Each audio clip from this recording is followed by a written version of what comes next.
everybody, I'm Justin Bohn. And I'm Mike Val. And this is the Bohn N Zano Zone, where we are always on the lanes, off the charts, and on the mic. Hello, everybody, and welcome back to another episode of the Bohn N Zano Zone podcast.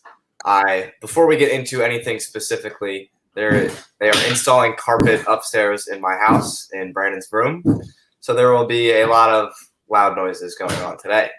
You couldn't have picked a better room to sit for an hour and talk to Wes. You had to pick the room where the carpet's going to get banged for an hour. The carpet is that way, and I mean, like, this is the best place I got, unless I go like outside. You could have went outside. I mean, you had to give Wes a little bit of respect instead of letting him listen to somebody banging carpet all day. But then my internet could have been bad. That's true. You do have pretty crappy internet in your house. Yeah. Not anymore. That is true. That is true. All right. Very good. So, all right. So what's new with you, bud? Not much. Watched the Summer Clash on Saturday night, which was really interesting, really fun. I thought it was new and exciting for the PBA. Just another show to be back on bowling, I think was really good. It was. There was a nice little tiebreaker there that lasted a while. It was pretty good. Yeah, it was. So if you don't want to hear who won, you want to go back and watch. Spoiler alert right now, John Rash did end up winning. Mm-hmm. So that was what's going on in the bowling world. So we do want to bring up that we are now starting to, anyway, put our shows out on podcast land. We're now on Spotify and a bunch of other various forms where you can go watch podcasts. We uploaded the Steve Hoskins interview, and the Chris Barnes interview is coming next, and we're just going to start uploading them as we do them. We're moving up in the world, Justin. We're starting to, yes. So we're going to change it up a little bit today. So I know normally I do the intros for our guests, but you had asked me you wanted to do this one. So I'm going to give you the floor. Okay. I see him waiting, so I'm going to let you take over and introduce today's guest. All right. So I'm going to get right into this. I'm obviously new to this, so let's see how it goes. A 10-time title holder on the PBA Tour. Also has 18 regional wins. He was a 2008-2009 High Average Award winner, and by winning that led him to winning the 08-09 Player of the Year. He has been a member of Team USA 3 times, won a gold medal in the 2011 PABCON Championships in Mexico. He is currently a member of the Portland Lumberjacks PBA League team and was on the winning league team in 2019 with Portland, and he also won the crown in 2014. He was also the PBA League MVP last year and is going to be looking forward to defending his title with Portland again. A future Hall of Famer for sure.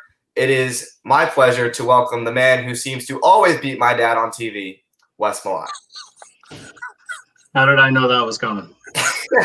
The funny thing is I was just thinking about that the other day, knowing that we were going to have this call.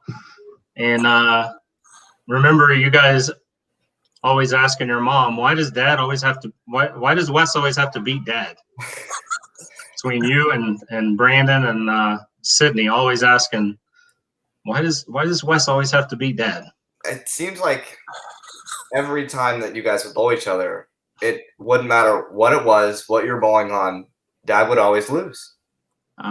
He wasn't the only one. So I don't know. I mean, he doesn't have the crown for only being the only one of that. Walter's been kind of on the other end of that as well. And I there for, back in the day and the run that I had, Chris Barnes was another one that I can think of that was kind of on the unfortunate side of that. But Parker is definitely always is definitely the most gracious at losing to me. I'll say that. The Hall of Fame slayer, Wes Malott. I wish I could say that to everybody, but I can't quite take that role completely. Listen, well, I know one thing for sure, Justin. He has one thing that Dad doesn't have, and we talked about this a couple of weeks ago with Danielle and Frankie and with Belmo the other day. A green jacket. A green jacket. That is correct. So I'm going to start with, what have you been up to? What's these really past 3 months been giving you? Well, it's definitely some crazy times for everybody, including myself. There hasn't been a whole lot to bowl. Actually, in Indiana, as we speak, I've pretty much been here since we kind of got cut short at the World Series of Bowling in Vegas. So I came here, and actually now my 3 kids are here with me. Okay. We're here. I've got them for 30 plus days for the summer, and so we're trying to get in the mix and get everything going. Doing a couple of home improvement projects for the house that we have, and doing some miscellaneous stuff, and just trying to stay kind of busy. Of course, the kids are busy, and Sarah's working and still taking stride there and doing her full-time job. So I've kind of become the stay-at-home dad for a little bit, if you want to say. Good stuff. Good stuff. Very good stuff there. Have you bowled at all? Have you hit the lanes, or when did the last time you touch the ball? Well, there was a little tournament. I say tournament. It was a tournament. There is a gentleman here in Fort Wayne that has added on some lanes to his home, and I was invited to come over and participate, have a little fun. I see the 260 at Parker pop up. But anyhow, so he had a little fun. I think 24 guys were invited. It was just a fun time out, just to kind of get out and do whatever. But the bowling centers didn't open up here in Indiana until Sunday. Okay. And I did take all the boys. I say the boys, and when I say the boys, there's Jordan Camden and then Sarah's son Graham. All of us went and bowled for about an hour and a half. I did another interview yesterday with who did I do an interview with yesterday? I already forgot. Del Ballard. Oh my goodness, Del Ballard, and the Ballard Bowling Academy. There's a lot going on today. Jordan's girlfriend's flying in today. We've been trying to clean up and do all this and just get caught up and everything. With all 5 kids here for the last week and a half, it can get messy quick. So a lot of things going on in my head. But anyhow, talking with Del and EJ asked me about the gold ball. As we all know, is one of my favorite balls of all time. And so that's the first ball out of the bag, no practice, no whatever, and through the first 11 strikes. So I don't really know what that was all about, but it was enough to beat Jordan, and that's what really matters to me right now. Let's let him know who still runs the house here. That's kind of like in the Bohn house, except it's Leslie that's teaching all the men in the house how to do it the right way. Yeah. Yeah, and we know that for a fact. Well, Wes, I've been seeing all the cooking shows that you guys have been putting on throughout the COVID stuff. So yeah, that's all Mom. Oh, I know. Any chance she gets, she's like, guys, let's go live on Facebook. We're cooking again. I'm like, no, we don't have to. Well, you forgot about the one when Sydney gave your father a haircut. You did that live. Yes, I saw that. That was a good one. Oof. Yeah, that was a bad one, but she tried. Yeah, the cooking Facebook lives, for whatever the reason, and I'm gonna say thank God, have slowed down.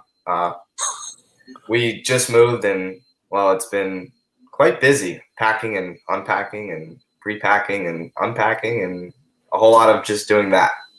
So you guys did move? Yeah, we moved about 20 minutes across town.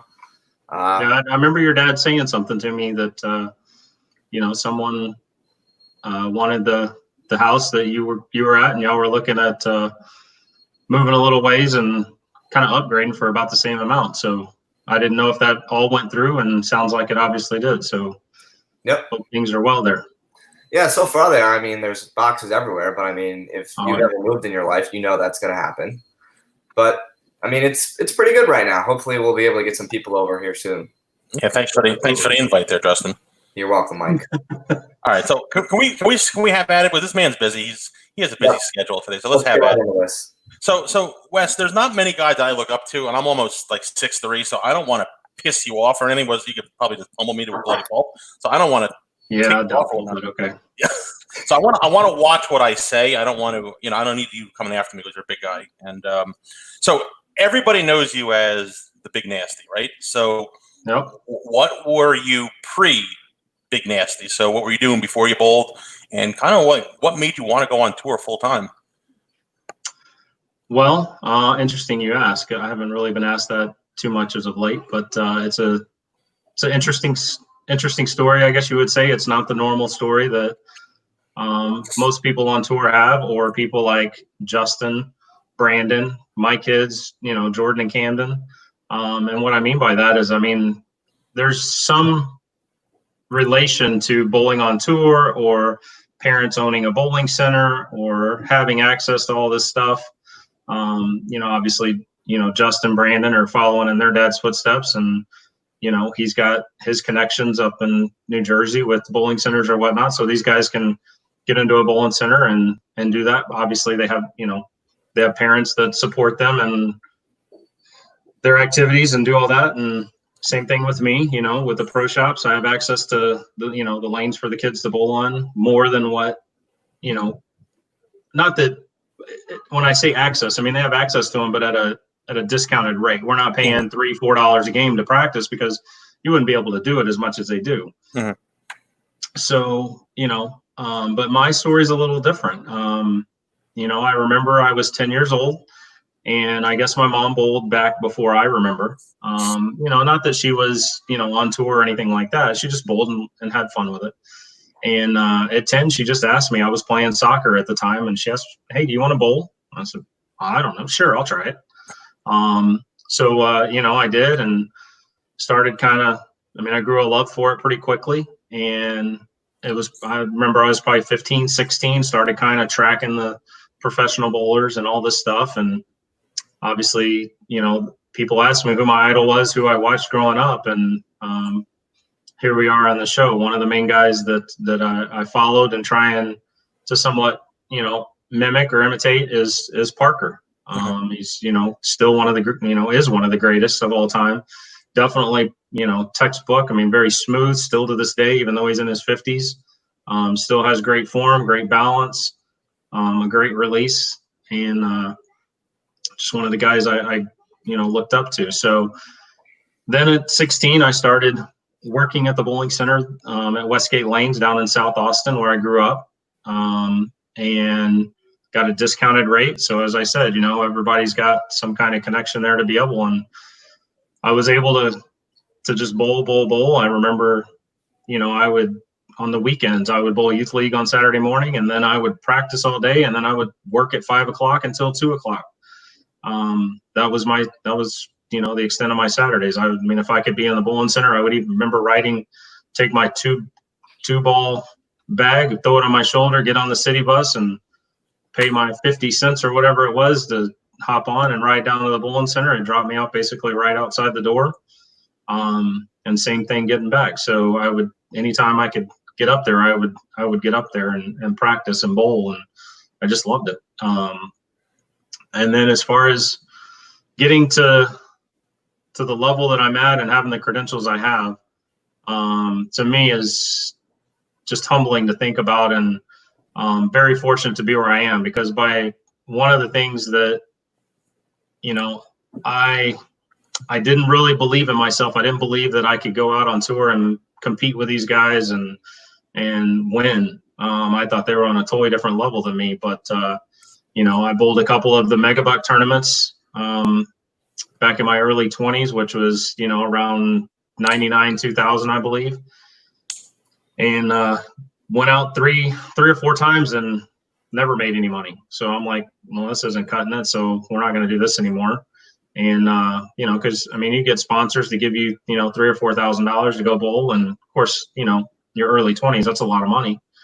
And, and then you come back and you have nothing to show for it. So then I decided to go and, I was working for Jimmy Thompson and Robert Lawrence in their pro shop in North Austin at Showplace. And Robert was bowling, still out on tour for the most part and bowling regionals. And so I decided to join and bowl some regionals. And first 5 or 6 tournaments, I remember I didn't even cash. So I'm like, well, this isn't working either. What am I doing? But, I had family and friends who supported me and stuck by me and kept me going. And I went out. I think I joined in like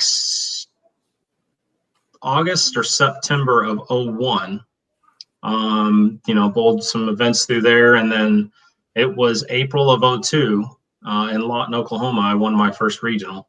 And to do that, I had to beat Chris Barnes. So as we mentioned earlier, that's where it all started, Justin. Okay. And then later that year in June or July, they had the RPC, the Regional Players Championship in Vegas at the Gold Coast, and I won that for 15 grand. Led it from start to finish. And with that win, which we didn't know at the time, of course, the PBA got bought out by the Microsoft guys in 2000, 2001. So the Tournament of Champions hadn't been on the schedule for a year or two, and they decided to add it back. And I got a phone call later that year that they were going to add it back, and it was going to be the past 28 winners on tour and the 2 major regional tournament winners and the 2 major senior tournament winners were going to be invited. 32-man field. This was all at Mohegan Sun. And so then I had people start asking me, well, are you going to go bowl on tour? Are you doing this? And I'm like, well, I don't know. And so finally I kind of put it all together. I think I bowled, 9 events that 02 or 02-03 season. And, kind of broke even. And then the next year they decided they were going to form the exempt tour.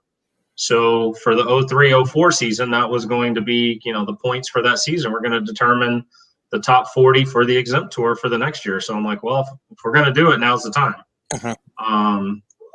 And of course, Jordan, my oldest son, was born in September of 03, right when the tour started. So it was a tough decision to do, but we did it, and kind of, you can say, look where we are now. And like I said, I'm very fortunate, very humbled to have the credentials and everything that I do, and the resume that I have bowling. And I can say I believe in myself, and I do understand why.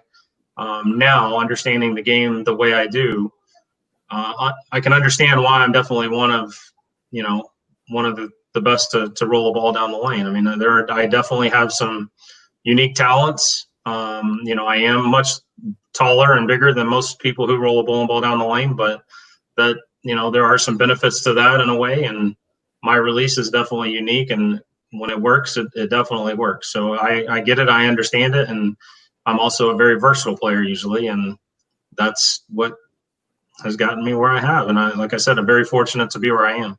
That's an awesome story, Justin. That really is. That's really good. Yeah. So it was a little lengthy, but we like this stuff. Yeah, we like this stuff. We do. So it's all part of it. I almost think that you answered my next question. So Mike's telling me that Texas was a hot spot for action bowling, and were you any part of it? Not the big action, not the Norm Duke, Dal Ballard, Chris Warren, not the big action like those guys did back up in the Dallas area, but there was definitely, a little bit of action that went on even down in Austin. We had pot bowling pretty much every Thursday night after league. And then sometimes, on the weekends, we'd have guys that would come in. We'd have 2 or 3 pair going with it might've been $5 a game. It might've been $20 a game. It might've been a, 100, 200 series. It could have been a little bit here and there, but definitely part of it that, that I have under my belt that helps, along with college. Even though it was only a year of college, it's still being in that team environment is still something different, and definitely helps, because you got extra pressure on you. And I can say that because of, that experience. And then also being on the Portland Lumberjacks and being part of that environment it's a different animal having, 4 or 5 other guys behind you that are, that shot counts for instead of just yourself. Yeah, and then you got Timmy Mack on the sidelines too, who's ready to put you on his shoulders. That's why I said 4 or 5. There's sometimes there's that fifth bowler. It might not be a bowler, it might be a manager, but Tim. There's one person that's picked me up in my lifetime that I felt comfortable holding me up in the air, and that is Tim. So Justin, let's really quick, Wes, we're having a little bit of a game show contest here next week. So we have to get our contestants, we're going to be asking a question today. It's going to be about your career. So I'm going to ask the question. They'll be typing the answer into our little chat on the side, and then you'll answer it later on in the show. You all right with that? Yeah. All right. I'm So gonna hear this one too. I didn't even hear this one. yeah, well, I keep things a secret sometimes, Justin. So Wes made his first show at the 03 World Championship. Am I correct? Am I supposed to answer this? Yeah. You can say yes or no. You made it in the 03 World. That is correct. All right. So the question is, and this is what you don't want to answer right now: who did you bowl in your match in the 03 World Championship? So that is the question for today. So type in the answer to the I can chat. answer that question. Oh, you can answer. But you got to answer that a little bit later for us, though. I don't remember much, but I do remember that. Yeah. So because I do. Go ahead. I do remember shooting a 2-pin spare, and I thought I made it off my hand, and I turned around, and Randy's like, "Oh no, he knew he missed it off his hand." Well, no, I thought I made it. So it's always been something to be a part of. Sorry, man. I should have picked a better one, I guess. There's more to that I'll Mike can tell you guys off air, but I'm not gonna. And not that, it's something that happened at the players meeting that we had later that year, because I finished 17th in the points, and so I didn't make it to the Japan Cup that year because I finished 17th. They only took 16th. Mhm. Well, the person in 16th told me at the players meeting, "Hey, thanks for not winning that match, because that allowed me to still get to go to Japan." So we're not going to name any names. If that person's watching, he knows. But Wow. of course, I'm sure you could go look at stats and figure out who was 16th that year and figure it out. But all right, it so was kind of rude, but it is what it is. All right, so we're not gonna touch on that one anymore, because that's neither here nor there. And Justin, that may get me like he can hit me, and I don't want to get hit. So let's stick with 03. It took you a couple years to get to the winner's circle and got to the winner's circle in 05 for the first time, and you had won over 100K in earnings that year, and you just kind of like took off. So did everything just click? Like what clicked? Like what made you just like turn the switch on? I mean, you had pretty much instant success. So like what was it that just made you just like skyrocket from, cut here, now you're making shows, you got your banner, you got your titles. What happened? Man, that's a good question. It's one of those things, like I say, I'm definitely fortunate and grateful for all my accomplishments that I've had. And definitely I remember, that 05 season. I mean, that's when Tommy was just dominating the tour. And, I can even remember the week before that we were in, the week before I won, I was in Tulsa, and I finished second to Tommy. And he had told me that week, of course, Tommy had 289, I think, in that title game. He told me, he goes, you'll get one soon. And he had no idea that it would be the next week. And, I shot 299 on the semifinal match to get to the title match to win. So it's as I said in the interview yesterday, I mean, and it's something that I still believe today. It's the same thing I talk to kids or anybody even coming out on tour who are learning. Justin, you can probably listen to this. But when out on tour is very difficult, and there are different stages. I mean, bowling and qualifying is totally different than bowling and match play, whether it be a heads-up best-of-7 match or whether it be 24 games or round robin.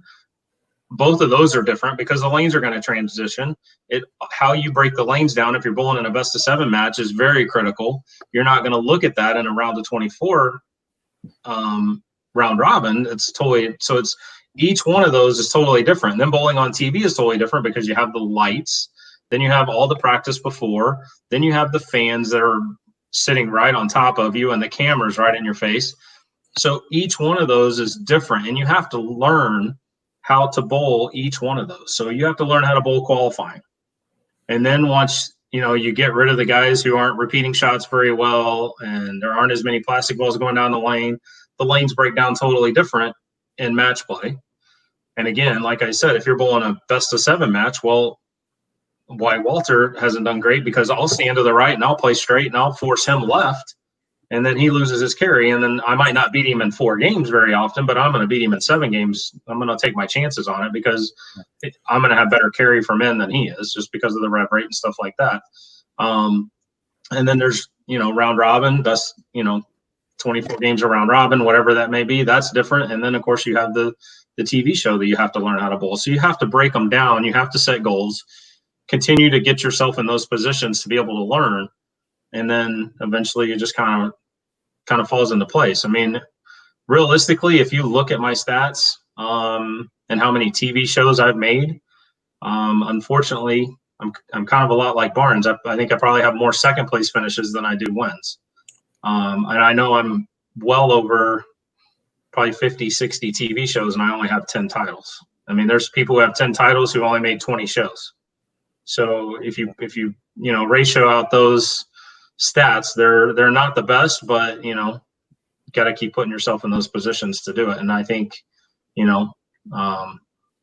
I'm still very happy with 10 titles. I can tell you that. I mean, I would have never guessed and never dreamed to be able to be in that category. So to even think about the Hall of Fame, and I know it's getting close because my 20 years is coming up, and I don't know exactly what year I'm eligible, but and then you have, I know there's been talks of my first ballot inductee, or am I not? So it's coming, and it's very very humbling to even think about. Yeah, back to what you say about the transition and everything. That reminds me very similar of some of the bigger events that we bowl, youth events just around the country. When you look at junior gold and stuff, I mean, you look at those first 16 games, you have no idea, whatever you're bowling on, you have no idea what's coming that fourth game. And when you think about it, you're like 4 games. Like, you could be bowling on a 50-foot pattern and need to throw it down the middle because the lane's just so blown open. And it's crazy to think, and I don't know if I should bring this up. I might hurt Jordan's feelings. Jordan, if you're watching, I'm sorry. But the one match at Junior Gold this year, and he was bowling, and he bowled like 430, and the one kid bowled like a ridiculous number at him. And that goes, 430. Yeah, that goes back. It started out, and sorry to interrupt, Justin, but it started out his first match. He bowled this kid, and the kid needed to strike to beat him, strike the first shot in the 10th to beat him, and he went Brooklyn. So that started it all. And then he goes to the next match, which is right behind the counter at Thunderbolt. And Jordan started with like the front 8 the first game. Yeah. And shot 260 or 270 and was a 260, I believe, and was down pins after one. The kid shot 280 something, I think. Or it might have been 270 something. And then shot 270 again the next game. So he had 550 at Jordan. So I think Jordan had, I mean, it got to a point. I mean, I told him, I said, hey, I understand things aren't great. I said, but don't give up. I said, you get one shot a year at this. Don't throw the towel in yet, because you never know what can happen. So until you are out of wood, don't quit trying. And, by the 6th, 7th frame, he was out of wood. Didn't matter. And so, yeah, I think he only shot like 180 the second game or something. But, yeah, I mean, 450 wins anything else in the building. Yeah. But that's the nature of that format. And that's, I mean, I can't say I love it or agree with it, but it is what it is too. And you got to know, what it is going in, and you have to prepare for it mentally and physically and do the best you can and take it out of there. I mean, and that's just a bad draw there. That's all that is. Oh, it is. Yeah. I mean, it just compounds on top of what happened the match before, where the kid went Brooklyn to win. But I also don't agree that the kid should be bowling on 40-foot flat after bowling 16 games of qualifying and then all pins drop, and now we bowl 40-foot flat. But that's my opinion, and maybe I shouldn't be saying anything, but we love opinions, Wes. We love opinions. Yeah. No, we do. And I'm not knocking those guys, because they put on a great event every year, and I know it takes a ton of time. But I just say I don't agree with it. I'm not saying they're wrong. I'm not saying they're right. I'm entitled to an opinion. I'm not, like I said, I am not knocking those guys or doing anything like that. Mm-hmm. But just in my opinion, I put it this way. I host a youth event, Malott's All-Stars. It's normally Memorial Weekend. Unfortunately, I've had to postpone it or cancel it at this time. Just postpone it. I'm not canceling. We're going to have it probably. But when I run my event, I put out typically a 4-to-1, 5-to-1 ratio pattern. I want them a little challenging, but I don't want you to be able just to throw it at the gutter and watch it hook. So I want you to have to make decent shots. But the way I explain it is you don't have a 12-year-old kid hitting a major league curveball in baseball. Yeah. And these kids are bowling on stuff that's harder than what we bowl on tour. And the reason why it's harder is because these kids aren't repeating shots the way we are. And the lanes transition and make them even harder than what they are on. I mean, they might start off the same or easier, but with the transition, the kids are bowling on stuff that's way harder than what we bowl on tour by the time you bowl 3, 4, 5 games on them. So, again, that's my opinion on that and take. But I definitely see pros and cons to both sides of that. I get. I mean, bowling on this harder stuff definitely can prepare them and whatnot. But I'm not in charge of that. I'm in charge of my tournament. I do what I think is. I don't want to say what I think is right, but I do what I like to do for my events. And then obviously they have their events, and I will continue to support them because it is a great event, Junior Gold, and they bust their butts, and lots of volunteer hours go into those events. And I can't thank everybody enough for allowing and giving all the kids something like that to compete in, because it is definitely something special to be a part of. Yeah, those big events. I sat and helped my dad's tournament out this year, putting entries in. We put entries out basically a month before our event this year, and I could not believe how much work actually went into it. Oh, it's a lot, and I don't even know. I mean, there's, I have the manager of the bowling center, Sue, and her family, who put all the countless. She takes care of all the entries. She runs all the scores. There's a lot of work that goes into that. So, I'm very fortunate to have them be able to take care of all that. They're the backbone of that event. Yeah, after doing it this year, I'm going to say short and sweet, my respect for them went up a lot. Absolutely. And that's the thing. And that's, just speaking to parents and kids who do bowl any of these events, basically be prepared when you go into these. And I'm going to say I'm guilty of this too. So, but be prepared when you go into any of these events, and, with understanding the rules, understanding how much it costs, being prepared, ready to go. It helps it run smoother, but it also helps out the people who put in countless of hours to put these events on, and helps them to run smoother and properly. Yeah. It's a lot of work, and for those of you who don't realize, or complain when one thing doesn't go right or one thing's 5 minutes late, well, there's a lot more behind the scenes that you have no idea about. Yeah. And you got mechanical issues and stuff like that are out of everybody's control. I mean, whether mechanical, whether they're electrical with the scoring, there's a lot of running and moving parts that have to go just perfect for everything to go right. So there's a lot to it. All right. So let's get back on your track here, if you don't mind. So, no, and we love the junior stuff, and we do, but I have a question here. So 06, 07, 08, you won Player of the Year. You started, you made your name for yourself. Everybody knew you can compete. You were a player now, right? Yep. The king of swing down in Florida. You shot 300 at some lefty. I don't know who that was. I'm not gonna say his name, but you became a force. So let's go a couple years past that. Hurt your knee, had the meniscus. You were always like a bridesmaid when you came to the majors. You were always a force in the majors, right? Couple seconds. Was it like how bittersweet was it that when you got back from your knee injury, your first title was the Open? And did you ever think like you were going to get to that point of winning a major after knee surgery? Yeah, it after '09, that's when we started the World Series, and kind of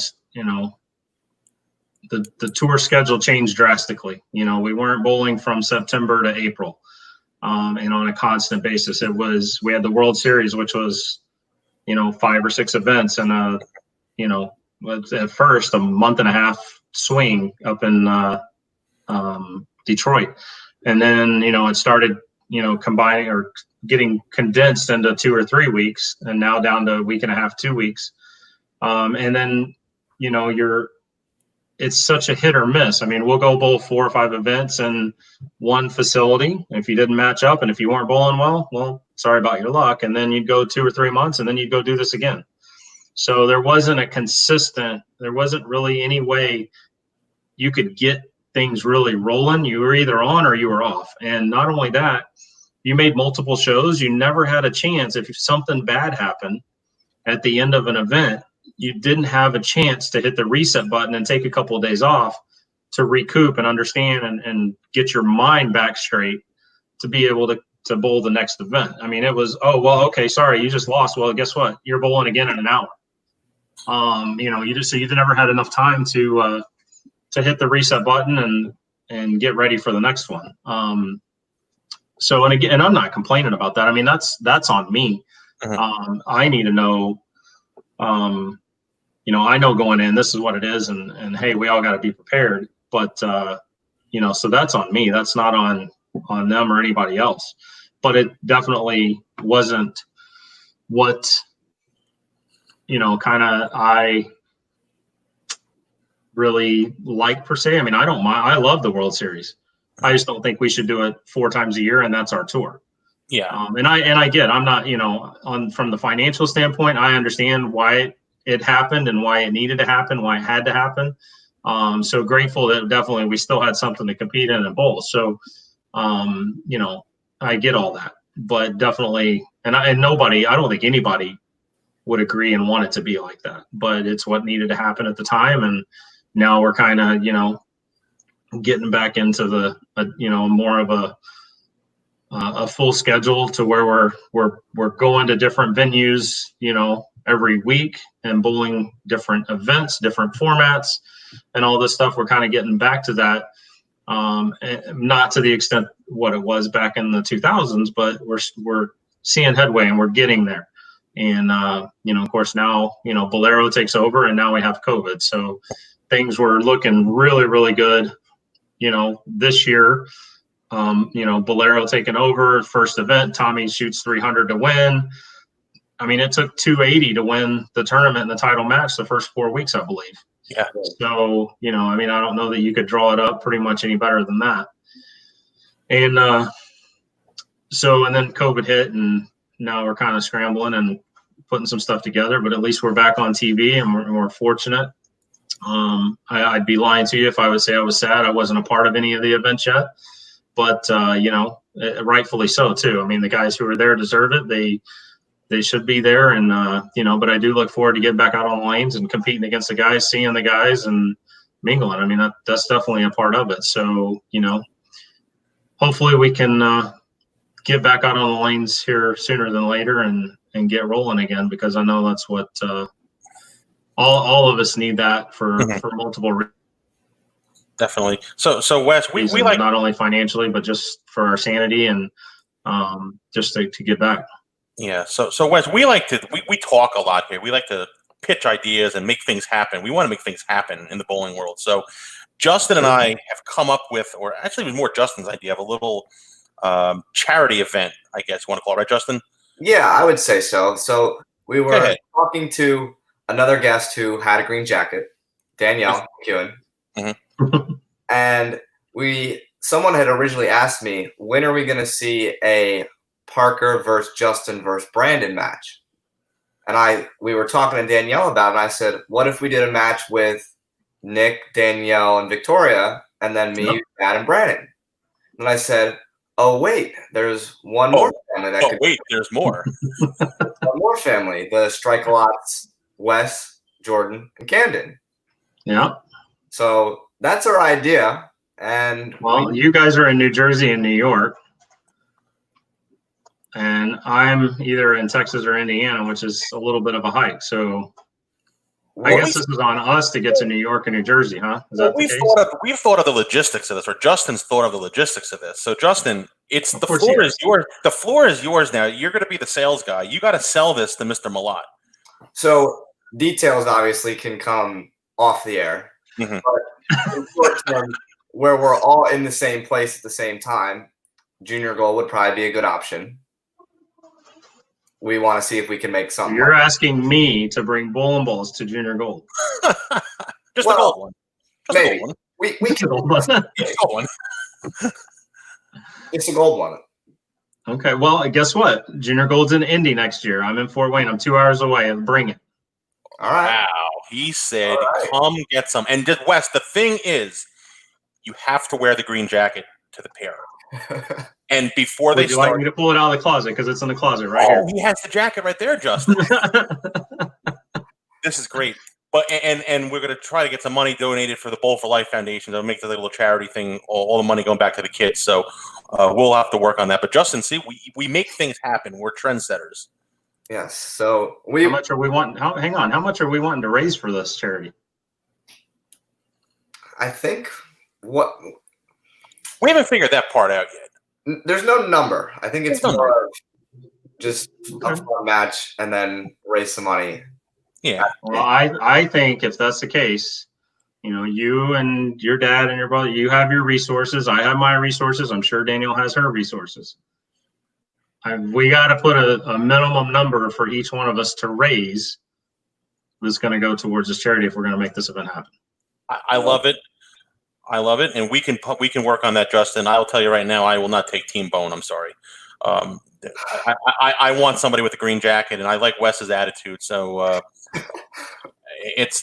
I just want to see Wes walk to the pair and just say, "Excuse me, guys, a hanger for my jacket, please." That's all I want to say. Parker, do you have a hanger handy? That's all I want to say. Ask my dad. What's amazing is they had a jacket that fit when I won.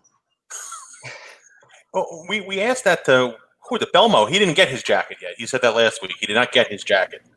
That's on order. So Wes, I just had a really quick question about the jacket. Do they order it? Like, how does it work when you win the Open? Do they have like a surplus of jackets in the paddock for everybody, and like in sizes? I guess they have a bunch of different sizes, and then they have it there for when you win, and then you know, after that, then they'll make one up, and you know, they mailed me an actual jacket later on, and along with the, you know, a ring and stuff like that, and the trophy. I like that. All right, Justin. So we got some answers there. We did. So Justin, I think we're going to make this work. We are going to make this little charity match work here. We'll have to make it happen. Yeah, we will be on the phone at some point, but we don't want to push Wes's time, so I think it's time for our good old staple 10 frames of questions. All right, so Wes, so the final part of the show. What questions? Yeah, so the final part of the show is to go one-on-one with me for 10 questions. Oh no. Anything goes. We'd like to get some stories, maybe some dirt. You know, nothing. This Like is, ruffled feathers. It's all in good fun. All right. I struggle with these sometimes. I'm just going to warn you now. But I'll do my best. I'm a sales guy, so I can get things out of people. So that's the great thing about me here. All right. I got to warn you. I got Camden sitting right here next to me now that you can't see outside. So I might have to be careful with what I say. I can't. Nope. They're all G-rated. Nothing bad. I promise. They've been Justin approved. So number one, and I'm going to go right for one of my staple questions here. So you hang out with some pretty good guys on tour, and one of my buddies, Mr. Castillo, I know you're pretty friendly with, right? Yeah. So you're at the dinner with a bunch of guys, right? Who's the one guy that'll sneak to the bathroom to beat the check when it comes out to the table? Well, you just mentioned Mr. Castillo. I mean, so is Dino the answer? Let's do it this way. I can tell you who won't. Okay. And actually, Dino is not that bad. Okay. But I can tell you, Tommy will not, and DJ will not. Okay. They will not. They're great people there. I mean, DJ, I work out his thumb holes. I do a lot for him. And the thing is he makes sure I'm taken care of when we're out at lunch or dinner or anything. Basically, I will never have to pay because DJ's gonna take care of it. That's kind of his way of paying me. Awesome. So I respect that. And Tommy's Tommy. I mean, Tommy's He is who he You is. can't. Yeah, I mean, he's gonna always take care of his portion and usually goes above and beyond. So All right. those guys always take care of themselves and other people too. What are you gonna say here, Justin? That's why we're good friends. So I kind of like the spin he did on that. I think we need to change our staple question. We do, and I just wanted to see if he would answer the same guy that's normally been answered. Well, he beats him a lot on TV. I mean, you can't do any more than that. You're going to Barnes, obviously, because he's cheap. There we go. Between Barnes and Fagan. Well, we heard Fagan. Those two are definitely pretty tight with their money. I bowled in junior to Fagan. Fagan and I are the same age, and I never knew him to be like that. But Fagan was another one, and Callahan said it, and even Belmo said it, that Fagan will just nitpick you for $1.07 at all times. So, all right, let's go to number 2. He will. And the thing is, I mean, he's a great guy, though. I mean, he's just smart. I mean, that's what he is. I mean, look, he gave up bowling gave up his career on tour, with doing pretty well, to really go get a different good career. Education, to be in marketing with MGM, and now partners with the Robbie Spigner and whoever else may be a part of that. I'm not sure. And now they're running bowling centers in Minneapolis. I mean, and I've heard some stories about that, and I mean, kudos to him for that. I mean, that's not easy, just to walk away from a career when you're one of the top players on tour and making decent money and have a good sponsorship and stuff like that. I mean, that's not easy to do. No, Fagan's a good guy, and he has a good head on his shoulders too. Yes, he is, absolutely. Right, one of the guys a lot of the guys went to for advice or anything like that. I mean, Fagan's very smart. Yeah.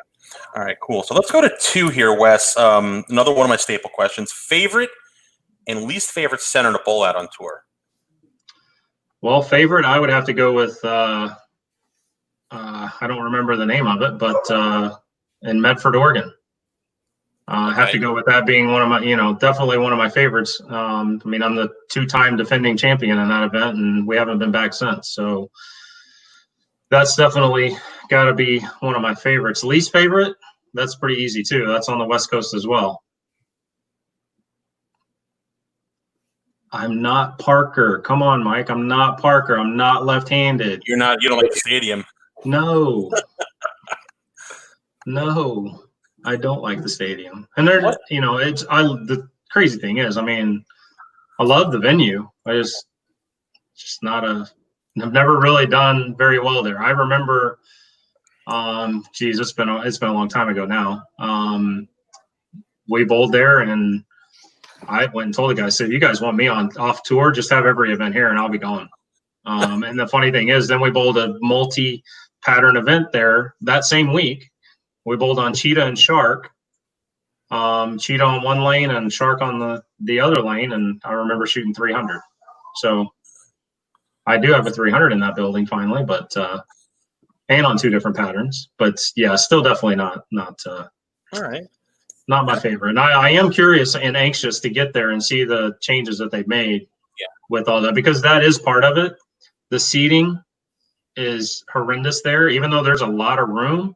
The way those, the way they're shaped, they're so close to the lanes, and there's no room.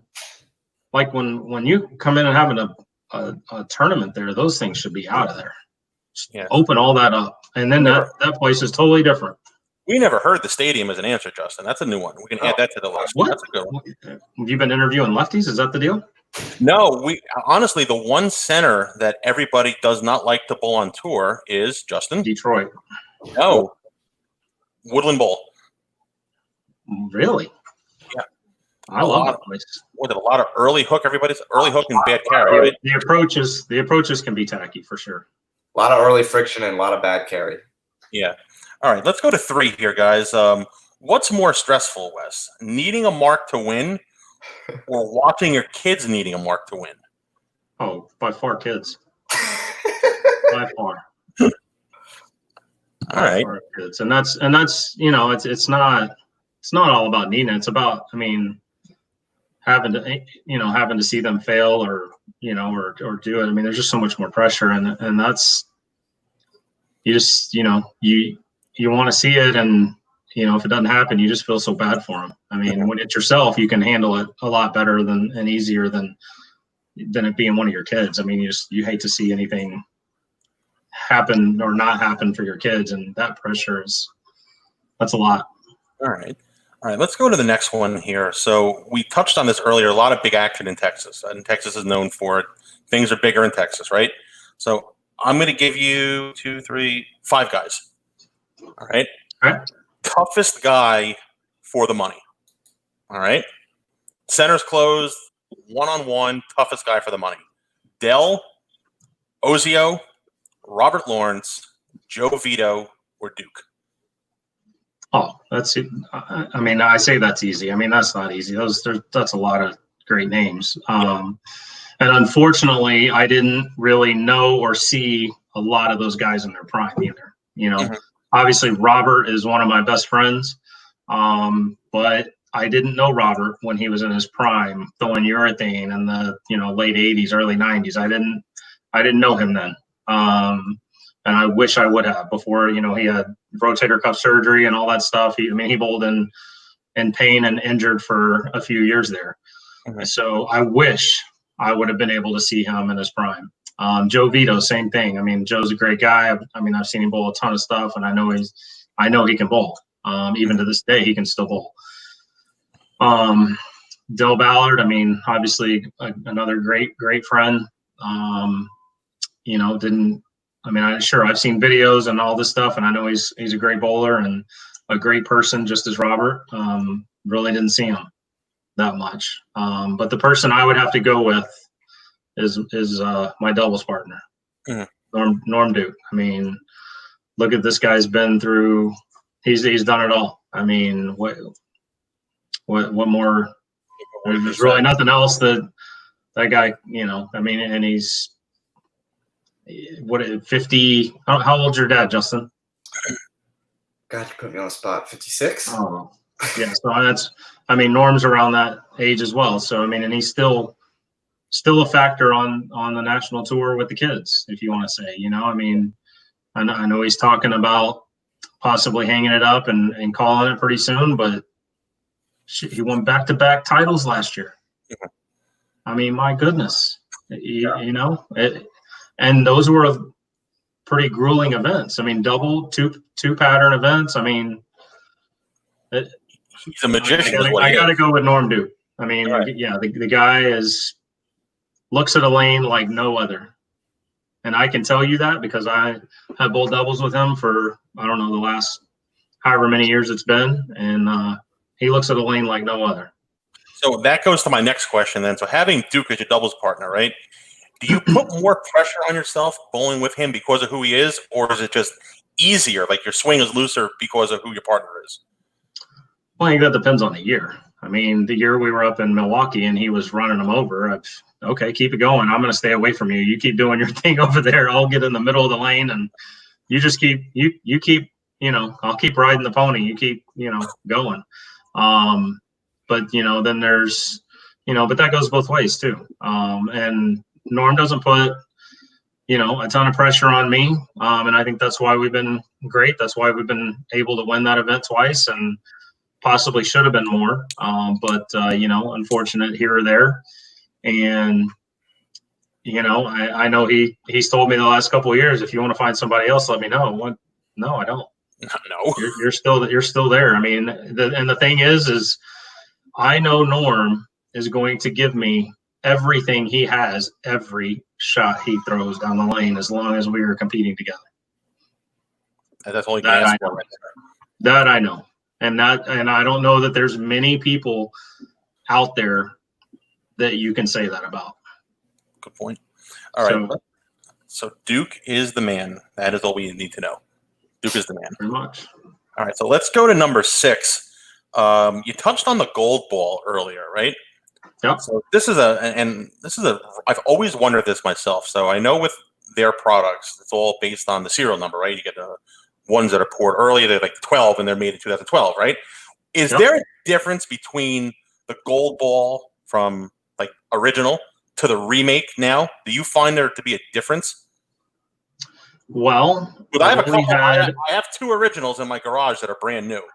and everybody says, "Well, they're not going to work anymore. They're not going to work anymore." So, Well, that's is there a difference, like when a ball is poured?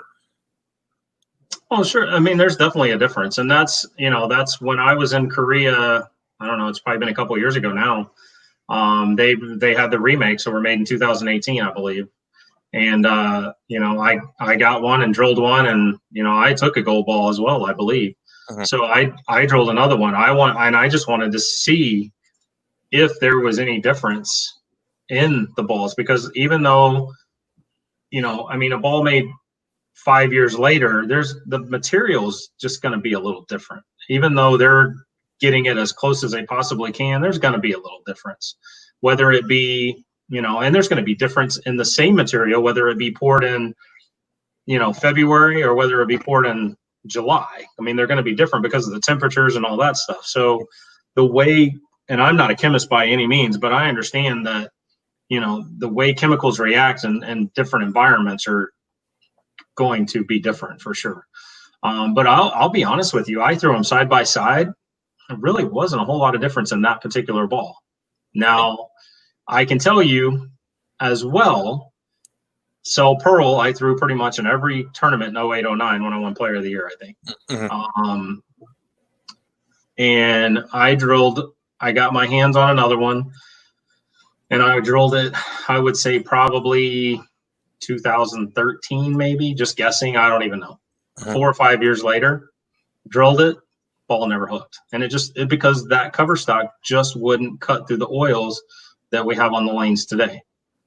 Now I might could go drill one now and go throw it out there right now, and it might be fine. I don't know. But the oils that we were using at that time, it just would not pick up in the mid lane and hook properly. And that's just all the cover stocks, and how they cut through the current oils. All right. Interesting. Well, thank you for that one.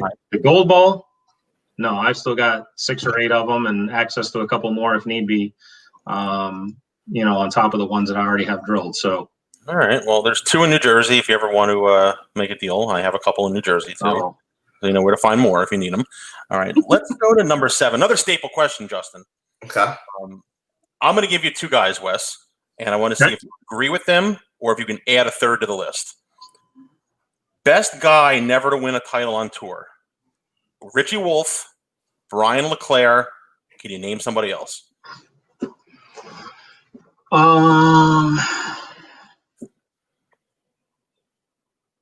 I know I can add somebody else. Okay. Well, we have one other guy, Justin, that we've always. I probably gotta think a little bit. Martin Larson is a good one.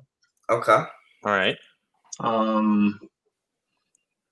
And he's got tons of titles. He just doesn't have an actual PBA title. Justin, you know who I'm thinking about, right? Which? No. The gentleman who's going to be on our show on Monday. Tim Mack. Oh, wait. Yeah, for sure. Absolutely. And that's, again, I think you don't think about him. I mean, he wasn't able to be out on tour to really give himself a chance to win a title because he had injuries and whatnot and how everything went down. But you are absolutely correct with that one. That one to me is probably even higher than Martin Larson for sure. All right, let's go to the next one. This is a different one, Justin. I never asked this one before. Better movie character, Wes, Billy Madison or Happy Gilmore? Oh, Happy Gilmore. I like that better. All right, and he's an athlete, so we got to go with Happy, right? Oh yeah, true athlete. Wouldn't it be great if Happy was a bowler? I mean, how great would that have been? All right. How about, what is your most embarrassing moment on the road? A good road story. Embarrassing moment on the road, man. Those you try and forget. Oh, I understand. Sorry. I'm sorry. I don't know if I can really think of anything at the moment. I'm sure there's definitely got to be something, but okay, I respect that. Nothing's just popping in my head like, ooh, this happened. But nothing like taking COVID going on and being locked up in a house. I mean, everything's. So you never had to take a shower in a European airport bathroom with no towels, Parker? No, but I've had to be in Japan where I can touch all 4 sides of the room by just putting my arms out before. I mean, I don't think that counts.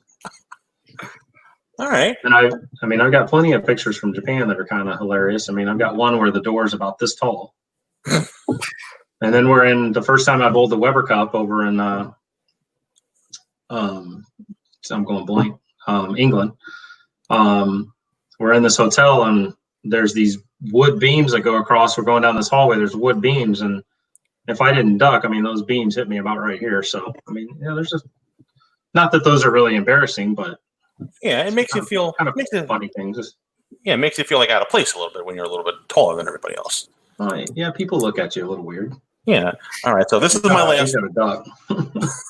So this is my last one. I know we had a little bit of fun with these, so this is a little bit more in the serious one here. So, if your career ended tomorrow, God forbid, what else would you want to accomplish, or are you content with what you've had up to that point? I think I would be content with where I'm at, with what I've accomplished and all that. I mean, as I said earlier in the show, I mean, I'm very grateful and fortunate and humble to be where I'm at in my career and what I've accomplished and all the credentials that I have and resume. But I could be okay. And, you know, at this point now, I'd, you know, sit back and watch the two boys, you know, take at it. I mean, Jordan's 16 now and getting close. And I don't know much about it. He mentioned something about some PBA junior. I don't know if you know anything about it, Justin, but something coming up in September, I guess he's bugging me about. I don't know. So, I mean, who knows what else is going to happen. I know, you know, no matter what, he's going to, you know, have a career bowling or playing baseball, whichever one he decides he wants to do. It's all going to be on him, I believe. Yeah, back to the PBA junior thing. They announced it on Saturday night when they did the Summer Clash. On Twitter or Instagram or something, I guess he said. Yeah, they basically just said, okay, this is what we're going to do. We're going to run a PBA Junior National Tournament and basically go to PBA.com, sign up, and we'll let you know when there's more information. So, do they have a venue or no? No, there's like really hardly anything set up. I don't think there's a lot of information now. I think they probably put some teaser out and taken some sign-ups or whatever, maybe to feel it out. I don't know. I haven't heard much about it. So yeah, I think that the date that they had said something was actually the same Saturday as my dad's tournament. September 5th. So that's what I heard. That PBA.com is taking like sign-ups, but not like pay your membership. Just get on the list. So when we do have more information, you'll know first. Basically stuff like that. So I think they're still in the working process of that. Yep. I'm sure it's all a work in process right now, just to kind of, I mean, they've got a vision and a plan. And just, you know, we'll see what comes of it, I guess. Yep. So Wes, one last one. Who did you bowl in your first ever match in the 2003 World Championship in Ypsilanti, Michigan? Do you know the answer? I do know the answer. He finished second. He did finish second. He was also the hometown favorite at the time. Mm-hmm. He lived in Ann Arbor. And he is also known as Lefty's worst nightmare. Yep. The answer would be Mika Koivuniemi is the answer. You threw it pretty good on that show, I got to say. I thought so. And like I said, I mean, I didn't lose by much, and really came down to that 2-pin that I talked about, you know, at the beginning of the show. And off my hand, I thought I made it. I was turning around, preparing and getting ready for the next shot. I mean, I was zoned. Then it missed, and everybody was like, and I turned around. I'm like, that missed? How in the world did that miss? But that's why you don't hook at spares, I guess, sometimes. And that was a pretty cool show. That was the one that Baker won, and that got him the 5 years, right? Yep. I was, Bakes, and, I was glad to see Bakes win. I like Bakes a lot. That was a feel-good story there. Yep. Very good story. Justin, I'm good. Do you have anything else to add? We're going to have to work on the triples idea, the team idea. We'll have to iron that out. Yeah, we're going to definitely put something together. I know we will be in touch for sure. But as for now, I think that's it. And I think that's going to wrap this one up. Wes, are we going to have any shirt ripping and imitation going on? Or wow, what's going to happen? What's going to happen there? Well, maybe that's for when there's no one in the bowling center. So I forget the gentleman's name that's in California. But did you imitate him when he kicked the ball return and then set the ball return back up and then kicked it again? Stewie talked about that guy on Sunday. I forget his name. And Stu said that you guys handed around the hat basically to pay his fine. Well, I wasn't a part of it at the time. Look, I didn't see it. I've heard about it, but I would love to see somebody, play that over again. That would be kind of comical to me. I'll probably have to add that to our next list because we're probably gonna have to do a fundraiser to pay for the ball return beforehand and make sure they go ahead and pre-order one and have one like on standby. And have one on standby or replace after you demolish it. I will volunteer my services to put the cap of the ball return on when Brandon punts it. It would definitely be Brandon who would do it. Absolutely. That's for sure. Oh, without a doubt, it would be Brandon. Just like in mine, it'd be Camden. It wouldn't be Jordan. So basically, as he laughs at me, sitting next to me. So is Jordan's like Justin, and your other son is like Brandon, basically? Well, I don't know that I would. Brandon's one of his own. Yeah. God love him, but he's one of his own. Are both your kids right-handed, Wes, or do you have a lefty in there?